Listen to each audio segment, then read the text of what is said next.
আসসালামু আলাইকুম সবাইকে। আপনারা কেমন আছেন? আশা করি সবাই ভালো আছেন। তো শ্বশুর বাড়িতে তো চলে এসেছি। তো পিঠা তো না খালেই চলবে না। তো আমার শাশুড়ি মা আমাদের জন্য পিঠা বানাচ্ছে সকলের জন্য। তো এখানে প্রথমে আটাটা কাই করে নিচ্ছে চাউলের গুঁড়া।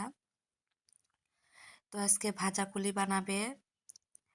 তো কালকে তো দেখছেন গড়গড়ি বানাইছিল মেরা পিঠা। আমাদের ওইদিকে গড়গড়ি বলে। তো আটাটা তো করা হয়ে গেছে। এখন এইদিকে আমি বলে মেখে নিচ্ছি ভালো করে। এইদিকে অর্ধেক কাপ আমার শাশুড়ি মা নিয়েছে। উনি রুটি বানানো শুরু করে দিয়েছে। তো আসলে পিঠা বানাইতে গেলে ২-৩ জনে মিলে পিঠা বানাইতে বেশি মজা লাগে। কিন্তু একা একা কিন্তু পিঠা বানাইতে ইচ্ছে করে না আর খাইতেও ভালো লাগে না। তো আমার যা এদিকে পিঠা বানাচ্ছে। তো এদিকে আমার শাশুড়ি মা রুটি বেলে দিচ্ছে আর আমি এখানে বসে গেলাম পিঠা বানাইতে। তো আমার গলাটা আজকে একটু ভাঙা ভাঙা হয়ে গেছে। তো আমি তো প্রথমে একটা পিঠা বানিয়ে নিলাম। তো এখন যে কাটারি আছে সেটা দিয়ে কেটে নিলাম। তো নিয়ে এখন একটু ফুল করে নিচ্ছি, মানে মুড়িটা একটু পল্টে নিচ্ছি। তো আমার শাশুড়ি মা বললো যে ওইভাবে দেরি হবে, তো এমনি খালি কাইটে দেও তাড়াতাড়ি হয়ে যাবে। তো পরে এমনি করে কাইটেই দেওয়া হয়েছে। তো পিঠা তো দেখেন এমনি অনেক দেখা যায় কি অনেক তাড়াতাড়ি হয়ে গেছে, আসলে তা না। পিঠা খেতে যেমনি মজা কিন্তু বানাইতে কিন্তু ততটা কষ্ট। তো আর কি করার, পিঠা খেতে গেলে তো কষ্ট করতেই হবে। তো যে কোনো জিনিস আপনার যেটাই করতে চান না কেন কষ্ট করতে হবে, কষ্ট ছাড়া কোনো নাই, সফলতা নাই। তো শীতের দিন তো পিঠা তো খাইতেই হবে। তো শীত চলে এসেছে। তো এই তো আমাদের পিঠা বানানি অর্ধেক হয়ে গেছে। তো এগুলো এখন ভাজা হবে।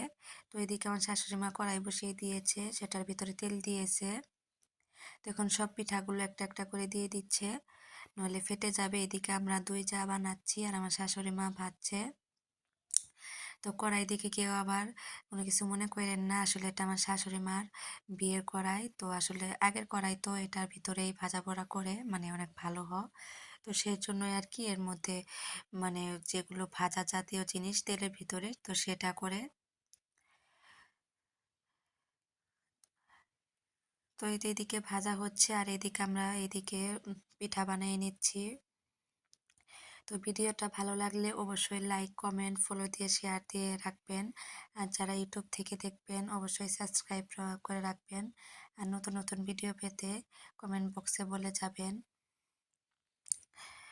তো এই তো এখন পিঠা ভাজা হয়ে গেছে। তো আবারও পিঠা দিয়ে দিচ্ছে। আসলে একসাথে তো অতগুলা ভাজা যায় না। তো উনি কয়েকটা করে পিঠা দিচ্ছেন আর ভাজছেন।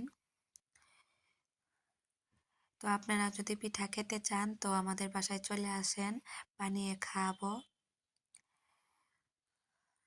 তো এদিকে দেখেন প্রায় আমাদের পিঠা ভাজা হয়ে গেছে। তো এখন আমি কয়েকটা প্লেটে তুলে নেব পিঠা খাওয়ার জন্য। পিঠাগুলো অনেক মজা হয়েছে। তো সবাই ভালো থাকবেন, আমাদের জন্য দোয়া করবেন। আল্লাহ হাফেজ।